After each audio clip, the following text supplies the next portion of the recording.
قرآن پاک کی یہ ایک صورت اللہ کو اتنی پیاری لگتی ہے۔ عصر کے وقت جو صرف ایک بار پڑھ لیتا ہے اس شخص کی ہر بات اللہ مان لیتا ہے، ہر حاجتیں پوری ہوں گی۔ محترم ناظرین، اسلام ایک ایسا کامل اور مکمل دین ہے جو انسان کی زندگی کے ہر گوشے میں رہنمائی کرتا ہے۔ دین اسلام نہ صرف ہمیں ظاہری عبادات کی تاکید کرتا ہے بلکہ باطنی طہارت اور اللہ تعالیٰ سے تعلق مضبوط بنانے کے لیے مختلف اذکار اور وظائف کی بھی تعلیم دیتا ہے۔ قرآن مجید اللہ تعالیٰ کا کلام ہے جو دنیا اور آخرت دونوں کی کامیابیوں کا جامع دستور ہے۔ قرآن کی ہر آیت نور ہے، برکت ہے، شفا ہے اور ذریعہ نجات ہے۔ ہمارا آج کا وظیفہ بھی قرآن پاک کی ایک ایسی عظیم سورت کو ایک مرتبہ پڑھنے کا وظیفہ ہے کہ جس کو پڑھنے سے ہر مہینے انسان کروڑوں روپے کما سکتا ہے۔ یہ اللہ تعالیٰ کے نیک اولیاء کا بتایا ہوا عمل ہے۔ جو لوگ مالی تنگ دستی، گھریلو پریشانیوں، بے برکتی اور رزق کی تنگی کی وجہ سے پریشان ہیں، وہ لوگ اس عظیم سورت کا عمل نماز عصر کے بعد لازمی کر کے دیکھیں۔ ہر قسم کے فتنہ، شر، فساد سے حفاظت ہوگی، مال و دولت، رزق میں فراوانی ہوگی۔ اللہ تعالیٰ اس کے عمل کرنے والے کو غیبی خزانے سے مدد کرے گا۔ ناظرین، وظائف کے سلسلے میں نیت، یقین، محبت اور توکل بنیادی چیزیں ہیں۔ جب بندہ اللہ تعالیٰ کی رضا کے لیے اخلاص کے ساتھ، یقین کامل کے ساتھ اور محبت بھرے دل سے کوئی وظیفہ کرتا ہے تو اللہ تعالیٰ اس کے لیے آسانیاں پیدا فرماتے ہیں اور اس کے کاموں میں برکت عطا کرتے ہیں۔ قرآن کی اس عظیم سورت کے وظیفے میں تو یہ برکت اور تاثیر کئی گنا زیادہ ہے۔ آج کے دور میں جہاں نفس پرستی، دنیا کی محبت اور بے چینی عام ہو چکی ہے، وہاں ایسے بابرکت اعمال کی اشد ضرورت ہے جو انسان کو اللہ تعالیٰ سے جوڑے اور اس کے دل کو اطمینان عطا کرے۔ اس سورت کا وظیفہ نماز عصر کے بعد ایک ایسا عظیم عمل ہے جو بظاہر مختصر لیکن اثرات کے اعتبار سے انتہائی عظیم ہے۔ جو شخص اس عمل کو اپنا لے، اس کی زندگی میں انشاءاللہ خوشحالی، اطمینان اور اللہ تعالیٰ کی خاص مدد کا نزول ہوتا ہے۔ آج کی ویڈیو میں ہم انشاءاللہ نماز عصر کے بعد قرآن کی ایک عظیم سورت کو ایک بار پڑھنے کا مکمل طریقہ کار، فضائل، برکات اور روحانی فوائد اور سچے واقعات کا تفصیلی ذکر کریں گے تاکہ ہر مسلمان اس نورانی عمل کو اپنی زندگی کا مستقل حصہ بنا لے اور دنیاوی و آخرت کی کامیابیاں سمیٹ سکے۔ ناظرین، نماز عصر کا وقت ایسا ہے جس میں دن کا خاتمہ قریب ہوتا ہے اور انسان کی مصروفیت اپنے عروج پر ہوتی ہیں۔ اس وقت اللہ تعالیٰ کی یاد میں مشغول ہونا، خصوصاً قرآن کی تلاوت اور اذکار کرنا خاص برکتوں کا باعث بنتا ہے۔ نماز عصر کے بعد یہ سورت پڑھنے کا عمل انسان کی زندگی میں نورانیت، ذہنی سکون، جسمانی اور روحانی سلامتی، رزق میں کشادگی، دشمنوں سے حفاظت اور ایمان میں پختگی کا ذریعہ بنتا ہے۔ یہ بات بھی قابل ذکر ہے کہ نماز عصر کے بعد آسمان کے دروازے کھلے ہوتے ہیں اور اللہ تعالیٰ کے فرشتے دعا کرنے والوں کی دعاؤں پر آمین کہتے ہیں۔ نماز عصر کے بعد کا وقت اللہ تعالیٰ کے خاص فضل و رحمت کے نزول کا وقت ہے۔ حدیث شریف میں آتا ہے اللہ تعالیٰ دن اور رات میں کچھ اوقات مقرر فرماتا ہے جن میں دعائیں قبول ہوتی ہیں۔ عصر کے بعد کا وقت انہی میں سے ایک ہے۔ اسی طرح قرآن مجید میں فرمایا فَسَبِّحْ بِحَمْدِ رَبِّكَ قَبْلَ طُلُوعِ الشَّمْسِ وَقَبْلَ غُرُوبِهَا، یعنی سورج کے طلوع اور غروب کے اوقات میں اللہ کی حمد و تسبیح کرو۔ عصر کا وقت غروب کے قریب ہوتا ہے۔ اس وقت تسبیح اور قرآن کی تلاوت خاص مقام رکھتی ہے، لہٰذا اس وقت میں اس سورت کو پڑھنا اللہ تعالیٰ کی خصوصی رحمتوں کو اپنی طرف کھینچنے کا بہترین ذریعہ ہے۔ یہ آیت اللہ تعالیٰ کی صفات کمال کا بیان ہے اور جب بندہ اللہ تعالیٰ کی عظمت و کبریائی کا اعتراف کرتا ہے تو رب العالمین بھی اپنی خاص نصرت اس پر نازل فرماتا ہے۔ نماز عصر کے بعد یہ عمل کرنا انسان کی روحانی قوت کو بڑھاتا ہے، دعا میں اثر پیدا کرتا ہے، گناہوں سے بچاؤ میں مدد دیتا ہے اور دل و دماغ میں اللہ تعالیٰ کی یاد کو راسخ کر دیتا ہے۔ یہ وظیفہ انسان کو ظاہری و باطنی فتنوں سے محفوظ رکھتا ہے اور اسے ایک پرسکون اور خوشحال زندگی کی طرف لے جاتا ہے۔ اللہ رب العزت سارے جہاں کا پیدا فرمانے والا اور پالنے والا ہے۔ انسان کی بے شمار ضرورتوں میں بنیادی ضرورتیں روٹی، کپڑا اور مکان ہیں۔ ظاہر سی بات ہے، ضرورتیں پوری کرنے کے لیے انسان مختلف طریقوں سے روپے کمانے کی کوشش کرتا ہے، جس میں تجارت سب سے اعلیٰ و افضل طریقہ ہے۔ اسلام نے رزق کو حاصل کرنے کے لیے کسی خاص معاش کو اپنانے کا پابند نہیں بنایا ہے، بلکہ اس بات پر خاص زور دیا ہے کہ جو بھی پیشہ اختیار کیا جائے وہ حلال اور جائز ہو۔ حلال روزی کمانے کو اسلام عبادت قرار دیتا ہے۔ رسول اللہ صلی اللہ علیہ وسلم کا ارشاد گرامی ہے، فرائض نماز، روزہ، زکوٰۃ وغیرہ کے بعد حلال کی کمائی حاصل کرنا بھی ایک فریضہ اور عبادت کی حیثیت رکھتا ہے۔ دوسری حدیث میں آپ نے فرمایا، کسی انسان نے اس سے بہتر روزی نہیں کھائی جو خود اپنے ہاتھوں سے کما کر کھاتا ہے۔ نبی داؤد بھی اپنے ہاتھوں سے کام کر کے روزی کھایا کرتے تھے۔ اللہ تعالیٰ نے انسانوں کے لیے پھل، میوے اور کھانے پینے کی چیزیں مہیا فرمائی، اور اللہ ان کو بھی رزق دیتا ہے جن کو تم نہیں دیتے، یعنی پرندے وغیرہ اور دیگر حیوانات، سب کو اللہ روزی دیتا ہے۔ رحموں میں جو بچے ہوتے ہیں ان کو بھی وہ روزی دیتا ہے۔ آخرت کے لیے اچھی زندگی گزارنے کے واسطے بھی مال کا ہونا ضروری ہے تاکہ اللہ کی مخلوق پر اور اپنے بال بچوں پر خوش دلی سے خرچ کیا جائے، اللہ کی خوشنودی حاصل کی جائے۔ آج مسلمانوں میں سب سے زیادہ بے روزگاری ہے۔ مسلمانوں کے لیے نوکری کا دروازہ ہی بند ہو گیا۔ مسلمانوں کو چاہیے کہ تجارت میں دلچسپی لیں، کیونکہ ایک تجارت کئی لوگوں کی ضرورت پوری ہوتی ہے۔ انشاءاللہ بے روزگاری بھی دور ہوگی اور خوشحالی بھی آئے گی۔ اللہ ہم سب کو نبی کی سنت تجارت کو اپنانے کی توفیق دے اور ایمانداری، محنت اور دل جمی سے اسلامی اصولوں کے مطابق تجارت کرنے کی توفیق عطا فرمائے، آمین ثم آمین۔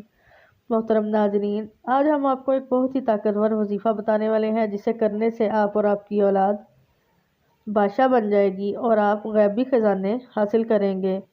فرمان مصطفیٰ صلی اللہ علیہ وسلم ہے، جس نے قرآن مجید کی ایک آیت یاد دین کی کوئی سنت سکھائی، قیامت کے دن اللہ تعالیٰ اس کے لیے ایسا ثواب تیار فرمائے گا کہ اس سے بہتر ثواب کسی کے لیے بھی نہیں ہوگا۔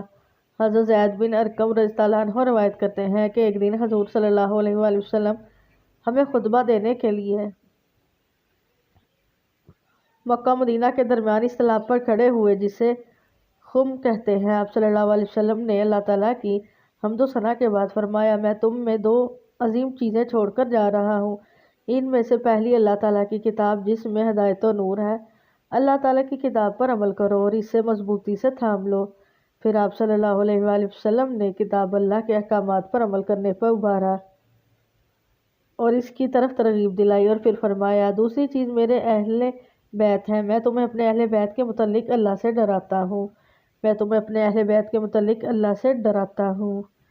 میں تمہیں اپنے اہل بیت کے متعلق اللہ سے ڈراتا ہوں۔ ناظرین کرام، آج کی اس ویڈیو میں آپ لوگوں کو قرآن پاک کی ایک ایسی خفیہ صورت کے بارے میں بتانے والی ہوں جس کے بارے میں بہت ہی کم لوگ جانتے ہیں، اور انشاءاللہ اس صورت کو پڑھنے سے، ان کی تلاوت کرنے سے آپ پر جو بھی بات منہ سے نکالیں گے، اللہ پاک سے جو کچھ بھی مانگیں گے، اللہ پاک آپ کی ہر جائز خواہش اور حاجت کو پورا فرما دیں گے۔ انسانی زندگی کا حصہ مقصد صرف اور صرف انسانوں کی خدمت کرنا ہے۔ اسی سے بندے کو رب مل جاتا ہے اور رب تعالیٰ کی رضا کے ساتھ انسان کی دعائیں بھی حاصل ہوتی ہیں، اور یہی دعا بندے کو رب کی رضا دلوا دیتی ہے۔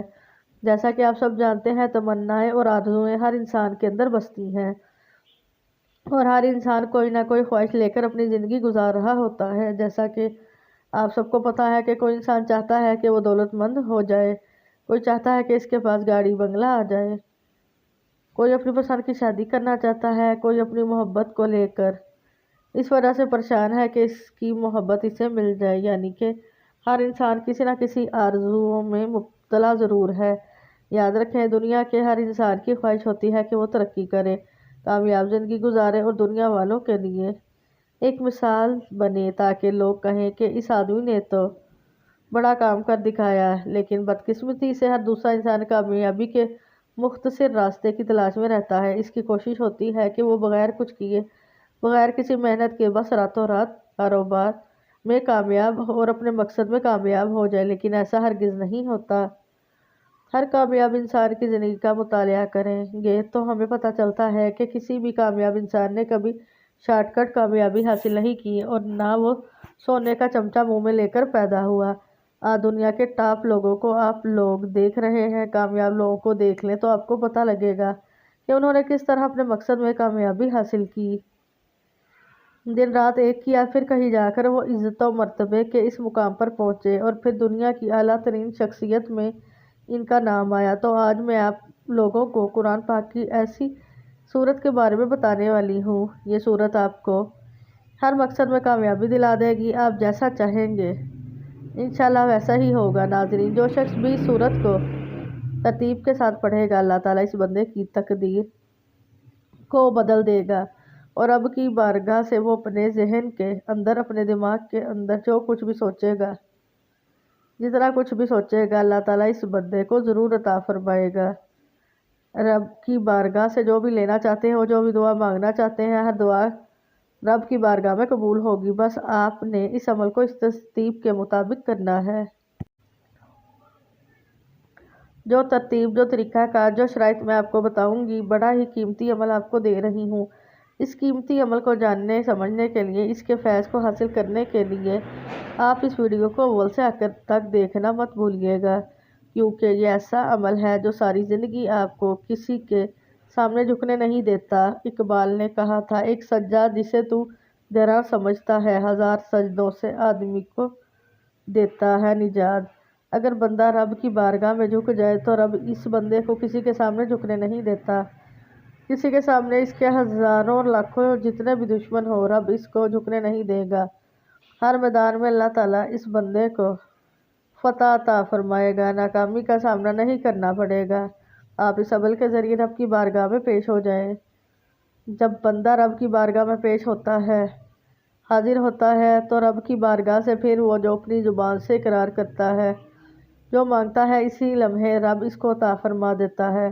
آج کے دن کا یہ عمل بتایا جا رہا ہے، تو جو شخص بھی اس عمل کو کر لے گا، تو ناظرین، آپ اس مختصر سے عمل کے ذریعے اپنی دکھوں بھری زندگی کو خوشیوں میں بدل سکتے ہیں، مصیبت سے نجات مل جائے گی، کیونکہ سورۃ اخلاص کی بہت فضیلت ہے، اور روایات سے معلوم ہوتا ہے مختلف مواقعوں پہ مختلف لوگوں نے رسول اللہ صلی اللہ علیہ وسلم سے اس معبود کی ماہیت اور کیفیت دریافت کی تھی، جس کی بندگی اور عبادت کی طرف آپ صلی اللہ علیہ وسلم لوگوں کو دعوت دے رہے تھے، اور ہر موقع پر آپ نے اللہ تعالیٰ کے حکم سے ان کو جواب میں یہی صورت نازل ہوئی۔ ویسے تو قرآن کریم مکمل طور پر انسانیت کے لیے باعث ہدایت، رحمت اور شفا ہے۔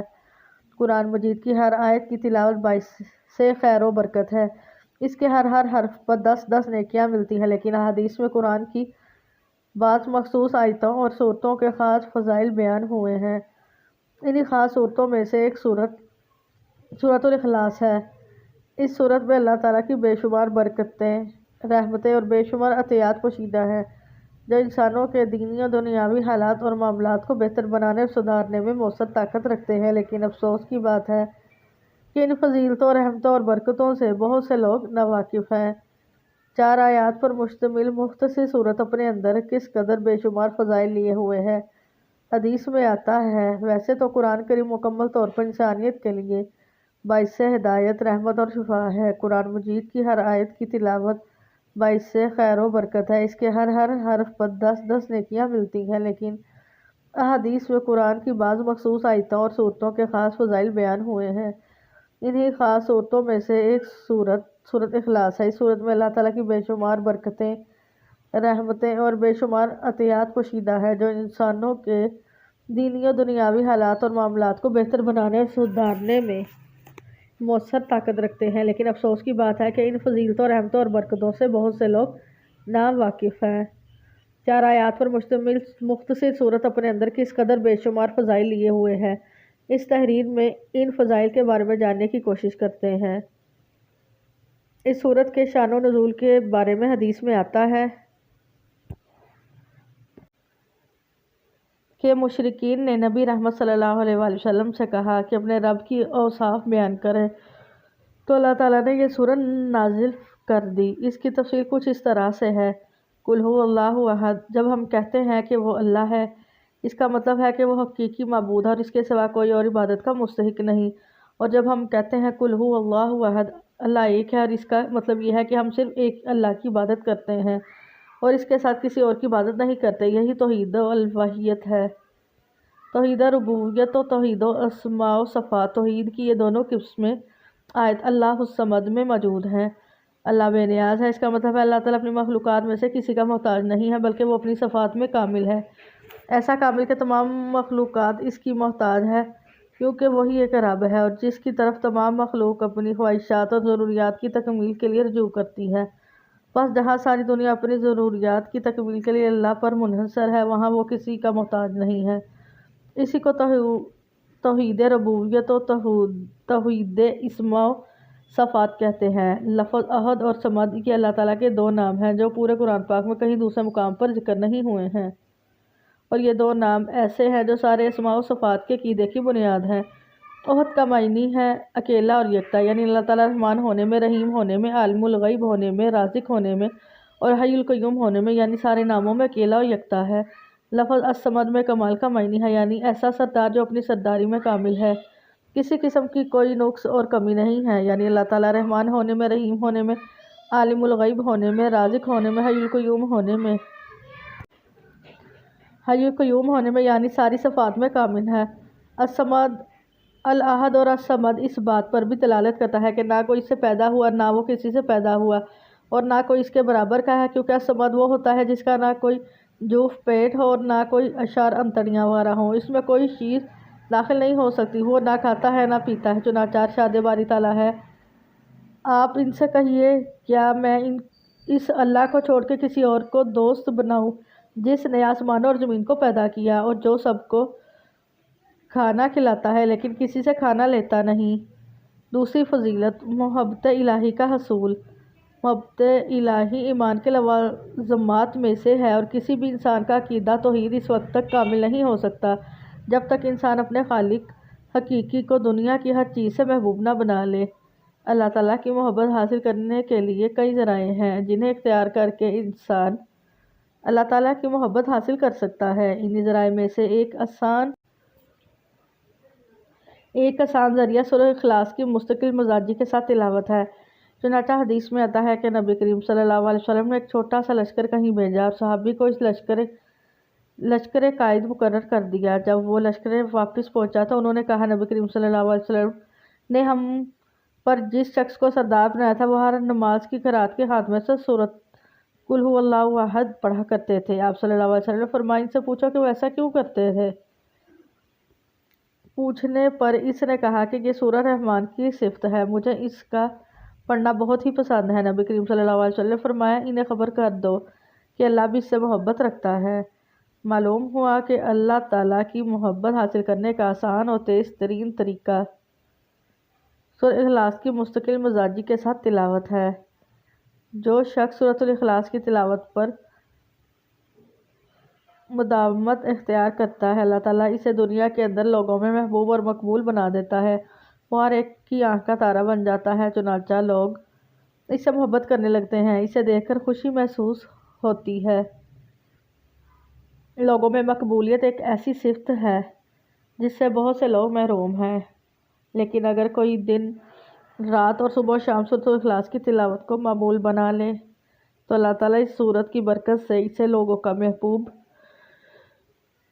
وہ مقبول ترین انسان بنا دے گا۔ چنانچہ ابو ہریرہ رضی اللہ عنہ بیان کرتے ہیں کہ نبی کریم صلی اللہ علیہ وسلم نے فرمایا، جب اللہ کسی بندے سے محبت کرتا ہے تو جبرائیل علیہ السلام کو آواز دیتا ہے کہ اللہ فلاں بندے سے محبت کرتا ہے، تو بھی اس سے محبت کرو۔